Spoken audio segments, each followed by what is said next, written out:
Hello বন্ধুরা, আমি শিউলি আর আমার কিচেনে আপনাদের সবাইকে স্বাগত। আজকে আমি আপনাদের কাছে নিয়ে এসেছি একটা মাগুর মাছের ঝোল রেসিপি। মাগুর মাছের ঝোল যদি আপনি এইভাবে রান্না করেন তাহলে স্বাদ একেবারে মুখে লেগে থাকবে, সবাই পছন্দ করবে।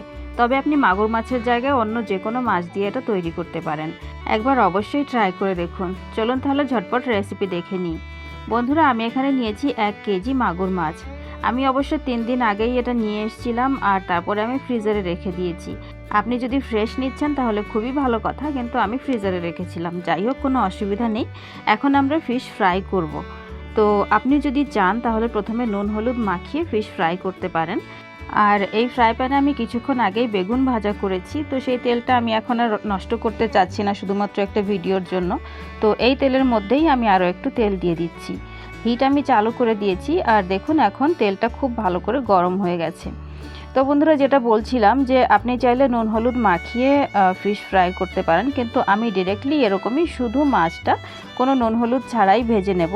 কারণ আসলে আমরা তো নুন মশলার গ্রেভির মধ্যে মাছগুলো দেব, তখন নুন মশলা ভেতরে এমনিতেই ঢুকে যাবে। তো এই জন্য টেনশন নেওয়ার কোনো দরকার নেই। আর বাকি যেগুলো আছে এগুলো আমি পরের ব্যাচে ভেজে নেব। যাই হোক, নিচের সাইডটা যখন একটু ভাজা হয়ে গেছে তখন আমি পাল্টে দিচ্ছি। এরকম করে পাল্টে পাল্টে দু সাইডেই আমি খুব ভালো লাল লাল করে ফ্রাই করে নেব। ভালো করে ভাজা না হলে আমার আবার ভালো লাগে না। অনেকে আবার কাঁচা মাছের ঝোল পছন্দ করে, কিন্তু অনেকে করে না, আমি যেমন করি না। আমি খুব ভালো করে লাল লাল করে ভেজে তারপরেই মাছের ঝোলের মধ্যে মাছটা অ্যাড করি। যাই হোক, দু সাইড আমি খুব ভালো করে লাল লাল ফ্রাই করে নিয়েছি, দেখতে পারেন। তো এখন আমি এগুলোকে তুলে নিচ্ছি। এগুলোকে তুলে নেব আর বাকি যেগুলো আছে সেগুলো আমি এরকম করেই ভেজে নেব একইভাবে। আর বাকিগুলো আমি যে ভেজে নিচ্ছি এটা আমি ক্যামেরার পেছনেই করে নেব, আমি আপনাকে পরবর্তী প্রসেসটা দেখিয়ে দেব। চলুন তাহলে কড়াইয়ের দিকে যাওয়া যাক। কড়াইয়ে দিয়ে দেব প্রথমে তেল। আপনি চাইলে সর্ষের তেলে করতে পারেন, তাহলে স্বাদ আরও বেশি ভালো পাবেন আপনি। আমি তো রিফাইন তেলেই করছি। যাই হোক, তেলটা ভালো করে গরম হয়ে গেলে আমরা দেব জিরের ফোড়ন। এখানে আমি দিচ্ছি 1 টিস্পুন মতো জিরে।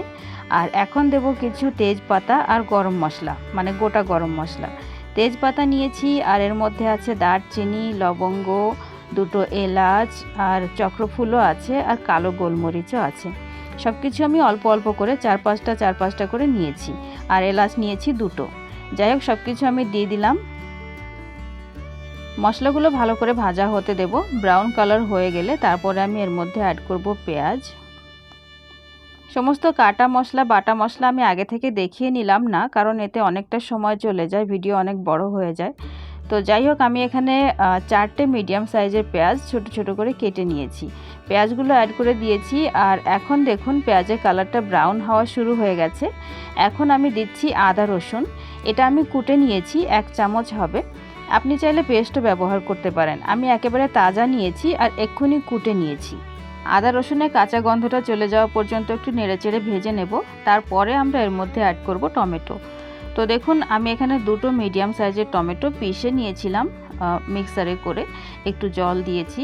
আর এখন একটু জল দিয়ে ধুয়ে দিচ্ছি, মানে খারাপ না হয় আর কি, ওয়েস্ট না হয়। আপনি চাইলে টমেটো একেবারে ছোট ছোট করে কেটেও নিতে পারেন। টমেটো অ্যাড করার পরে আমরা অ্যাড করব নুন আর মশলা। তো স্বাদ মতো নুন, 1 কেজি মাছের জন্য আমি 1.5 চামচ মতো নুন দিচ্ছি। আধা চামচ হলুদ গুঁড়ো, এখানে দিচ্ছি আমি 1 থেকে 1.5 চামচের মতো ধনে গুঁড়ো। আর এটা হচ্ছে কান্দা লসুন মশলা, এটা মহারাষ্ট্রিয়ান একটা স্পেশাল মশলা। এর মধ্যে প্রচুর পরিমাণে লঙ্কা গুঁড়ো থাকে, সমস্ত গরম মশলা থাকে, ধনে জিরে পেঁয়াজ রসুন আদা সব কিছু থাকে। তো লঙ্কা গুঁড়ো যথেষ্ট থাকে, তার জন্য আমি লঙ্কা গুঁড়ো বেশি দিচ্ছি না। এখানে আমি অল্প একটু লঙ্কা গুঁড়ো, জাস্ট কালারটা একটু ভালো হবে তার জন্য দিচ্ছি। গরম মশলাও অ্যাড করব, কিন্তু একেবারে পরে অ্যাড করব। আপনি যদি কাঁদা লসুন মশলাটা দিচ্ছেন না, তাহলে আপনি স্বাদ মতো লঙ্কা গুঁড়ো দিয়ে দেবেন আর গরম মশলাটা একটু বেশি অ্যাড করবেন। গরম মশলা আমি এখন দিচ্ছি না, শেষে দেব অল্প একটু। ভালো করে মিশিয়ে নিয়ে ঢেকে ঢেকে রান্না করব মিডিয়াম থেকে লো হিটে, যতক্ষণ না পর্যন্ত মশলার মধ্যে থেকে তেল রিলিজ না হচ্ছে। তো দেখুন, মশলার মধ্যে থেকে তেল বেরিয়ে এসছে আর জলটাও শুকিয়ে গেছে। মাঝে মাঝে অবশ্যই ঢাকনা সরিয়ে নেড়ে নিতে হবে, যাতে নিচে থেকে পুড়ে না যায়। ভালো করে আমি মিশিয়ে নিলাম। তারপরে আমি এখন দিচ্ছি জল গ্রেভির জন্য। জলটা আপনি নিজের হিসাব মতো দেবেন, মানে যতটা পাতলা বা গাঢ় করতে চান সেই হিসেবে। তো আমি একটু পাতলাই করব, কারণ ভাতের সাথে সার্ভ করব, তো তাই একটু পাতলা পাতলাই করব। সেই হিসাবে আমি জল দিলাম। যদি আপনি চান তাহলে মাঝখানেও জল অ্যাড করতে পারেন, দরকার মতো জল অ্যাড করে একটু ফুটতে দেবেন, তাহলেই হবে। জলটা দেখুন ভালো করে ফুটতে শুরু করেছে, আর যখন ফুটতে শুরু করবে তখন আমরা এর মধ্যে মাছ দিয়ে দেব। আগে থেকে ভেজে রাখা মাছগুলো এখন আমি দিয়ে দিচ্ছি। মাগুর মাছটা একটু শক্ত টাইপের হয়, তো এই জন্য গ্রেভির মধ্যে, ঝোলের মধ্যে মাছটা একটু বেশি সময় ধরে ফুটতে দেওয়া দরকার, সেদ্ধ করা দরকার, নইলে মাছটা ভালো নরম হবে না। এই জন্য যদি আপনি মাছটা দিয়ে একবার ফুটিয়েই মানে 2-4 মিনিট ফুটিয়ে নামিয়ে নেন, তাহলে কিন্তু সেই স্বাদ পাবেন না।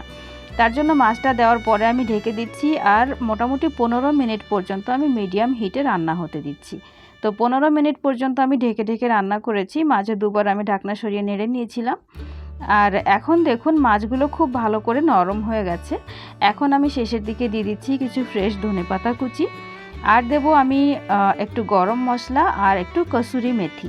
কসুরি মেথি হচ্ছে মেথি শাক শুকিয়ে নিলে যেটা হয়, সেটাই হচ্ছে কসুরি মেথি। যাই হোক, আমি ধনেপাতা দিয়ে দিলাম। আর এখন আমি দেব আধা চামচের মতো গরম মশলা। গরম মশলা যদি শেষের দিকে আপনি অ্যাড করেন তাহলে খুব একটা ফ্রেশ সুগন্ধ আসে। শুরুতে আপনি চাইলে অ্যাড করতেই পারেন, কিন্তু শুরুতে অ্যাড করলেও লাস্টে একটুখানি অবশ্যই দেওয়ার চেষ্টা করবেন, তাহলে খুবই ভালো একটা স্বাদ আসে।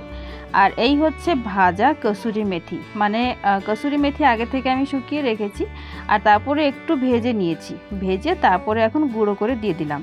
কসুরি মেথি ভেজে নিলে তার স্বাদ কিন্তু অন্যরকম, খুবই টেস্টি হয়। অবশ্যই এইভাবে ট্রাই করে দেখবেন। এখন আমি আবার 1 থেকে 1.5 মিনিটের জন্য ফুটিয়ে নেব। চাইলে আপনি ঢেকেও দিতে পারেন, নইলে এরকম খোলাই 1 থেকে 1.5 মিনিট রেখে দিন, তাহলে কসুরি মেথি, গরম মশলা আর ধনেপাতা সব কিছুর যে ফ্লেভারটা, সেটা কারির মধ্যে খুব সুন্দর করে মিশে যাবে। তো দেখুন বন্ধুরা, আমাদের কারি কিন্তু একদম তৈরি হয়ে গেছে। আর এখন দেখুন টেক্সচার একদম চেঞ্জ হয়ে গেছে, সমস্ত তেলটা একেবারে ওপরে চলে এসছে, গ্রেভিটা একটু গাঢ় হয়ে গেছে আগের থেকে। এমনিতে আমি একটু পাতলাই রেখেছি, কারণ ভাতের সাথে সার্ভ করব, তাই আপনি নিজের হিসাব মতো রাখতে পারেন, কোনো অসুবিধা নেই, নিজের পছন্দ। যাই হোক, চলুন এখন আমি আপনাকে সার্ভ করে দেখাচ্ছি। বন্ধুরা, এইভাবে একবার মাগুর মাছের ঝোল তৈরি করে দেখুন। এমনিতে মাগুর মাছের পাতলা ঝোল তো আমরা খেয়েই থাকি, কিন্তু এইভাবে মশলাদার পাতলা ঝোল একবার তৈরি করে দেখুন, খুবই টেস্টি হয় খেতে। অবশ্যই ট্রাই করুন, আর ট্রাই করলে কমেন্ট করে জানাতে ভুলবেন না যে আপনার কেমন লাগলো। আমি এইভাবে রান্না করলে সবাই খুব পছন্দ করে, আর লাস্টে গিয়ে কম পড়ে যায়। যাই হোক, অবশ্যই ট্রাই করুন আর কমেন্ট করতে ভুলবেন না। ভিডিও পছন্দ হলে একটা লাইক করে দেবেন, আর প্লিজ প্লিজ আমার চ্যানেলটাকে অবশ্যই সাবস্ক্রাইব করে নেবেন। আজকের জন্য এ পর্যন্তই বন্ধুরা, দেখা হবে পরের ভিডিওতে। আর সে পর্যন্ত ভালো থাকুন, সুস্থ থাকুন আর খেতে থাকুন। Bye bye.